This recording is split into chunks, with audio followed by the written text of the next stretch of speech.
गरीब किसान की ईमानदारी और गुरु नानक देव जी की कृपा। सच्चाई का अनमोल फल। कहानी बहुत समय पहले की बात है। पंजाब के एक छोटे से गांव धनपुर में एक गरीब किसान रहता था। उसका नाम भोलाराम था। वह अपनी पत्नी गौरी और बेटे मोहन के साथ मिट्टी के छोटे से घर में रहता था। भोलाराम बहुत गरीब था, लेकिन उसकी एक सबसे बड़ी पूंजी थी, ईमानदारी। गांव के लोग अक्सर कहते थे, भोलाराम के पास धन नहीं है, लेकिन उसका दिल सोने से भी कीमती है। भोलाराम सुबह से शाम तक खेतों में मेहनत करता था। कभी फसल अच्छी होती, कभी खराब, लेकिन उसने कभी किसी का हक नहीं छीना और न ही कभी झूठ बोला। एक दिन गांव में खबर फैली कि गुरु नानक देव जी अपने साथी भाई मर्दाना के साथ गांव में आने वाले हैं। पूरा गांव उत्साहित हो गया। गांव का सबसे अमीर व्यक्ति लाला हरिदास सोचने लगा, मैं गुरु जी को सबसे बड़ा भोज कराऊंगा ताकि सब मेरी प्रशंसा करें। लेकिन भोलाराम चिंतित था। उसने अपनी पत्नी से कहा, हमारे घर में तो मुश्किल से आज रात का भोजन है। अगर गुरुजी हमारे घर आए तो हम क्या सेवा करेंगे? गौरी मुस्कुराकर बोली, जो भी है सच्चे दिल से देंगे। गुरुजी को दिखावा नहीं, प्रेम पसंद है। अगली सुबह गुरु नानक देव जी गांव पहुँचे। लोग उनके दर्शन के लिए उमड़ पड़े। लाला हरिदास ने तुरंत गुरुजी को अपने बड़े घर आने का निमंत्रण दिया। उसने कहा, गुरुजी, मैंने आपके लिए तरह तरह के पकवान बनवाए हैं। लेकिन उसी समय भोलाराम भी झिझकते हुए आगे आया। उसने हाथ जोड़कर कहा, गुरुजी, मेरे घर में केवल मोटी रोटियां और थोड़ा सा साग है। यदि आप कृपा करें तो मेरे घर भी पधारिए। गांव वाले हंसने लगे, अरे यह गरीब गुरुजी को क्या खिलाएगा? लेकिन गुरु नानक देव जी मुस्कुराए। उन्होंने कहा, हम वहीं चलेंगे जहां प्रेम और सच्चाई हो। और वे भोलाराम के घर की ओर चल पड़े। भोलाराम का घर बहुत छोटा था। छप्पर से पानी टपकता था, लेकिन घर में प्रेम की कोई कमी नहीं थी। गौरी ने जल्दी जल्दी रोटियां बनाई। मोहन ने मिट्टी के घड़े से पानी निकाला। गुरुजी ने प्रेम से भोजन स्वीकार किया। भोजन के बाद गुरुजी ने भोलाराम से पूछा, भाई, क्या तुम हमेशा इतने ही संतुष्ट रहते हो? भोलाराम बोला, गुरुजी, हमारे पास कम है, लेकिन जो है वह मेहनत और ईमानदारी से कमाया हुआ है। गुरुजी ने प्रसन्न होकर सिर हिलाया। उसी शाम खेत से लौटते समय भोलाराम को रास्ते में एक छोटी थैली मिली। जब उसने खोला तो उसमें सोने के सिक्के थे। वह हैरान रह गया।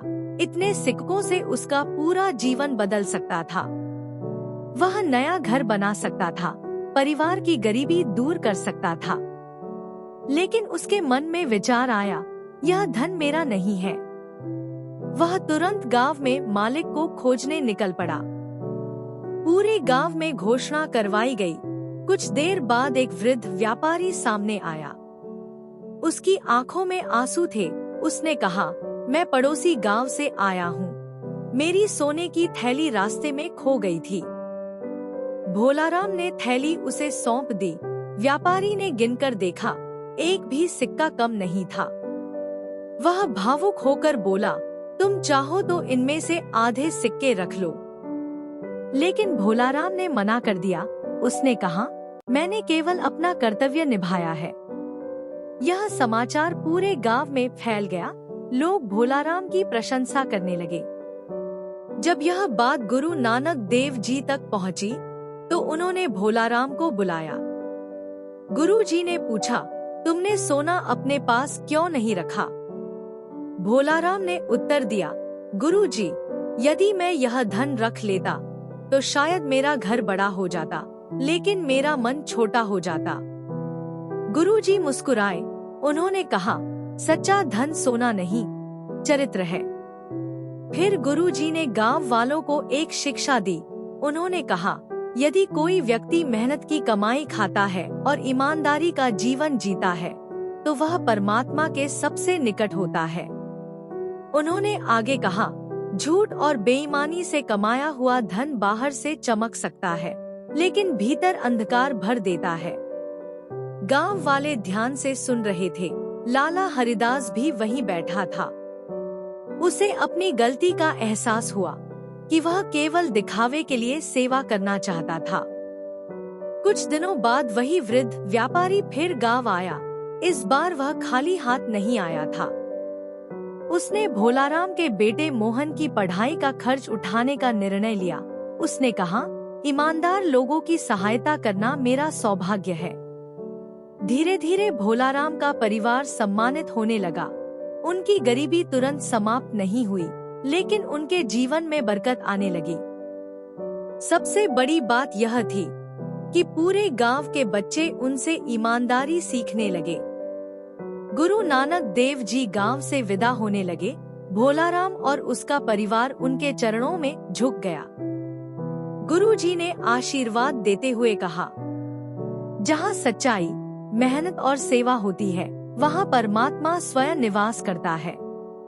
इसके बाद गुरुजी आगे की यात्रा पर निकल गए, लेकिन उनकी शिक्षा गांव वालों के दिलों में हमेशा के लिए बस गई। शिक्षा 1. ईमानदारी सबसे बड़ा धन है। 2. मेहनत की कमाई में बरकत होती है। 3. सेवा का मूल्य धन से नहीं, भावनाओं से होता है। 4. सच्चाई का फल देर से मिलता है, लेकिन अवश्य मिलता है।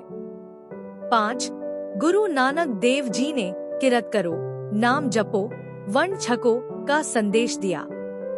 यह कहानी ऐतिहासिक प्रेरणाओं, विशेषकर गुरु नानक देव जी द्वारा ईमानदार और मेहनतकश लोगों की प्रशंसा की शिक्षाओं पर आधारित एक नैतिक कथा है, जिसे बच्चों और परिवारों के लिए सुनाने योग्य रूप में तैयार किया गया है।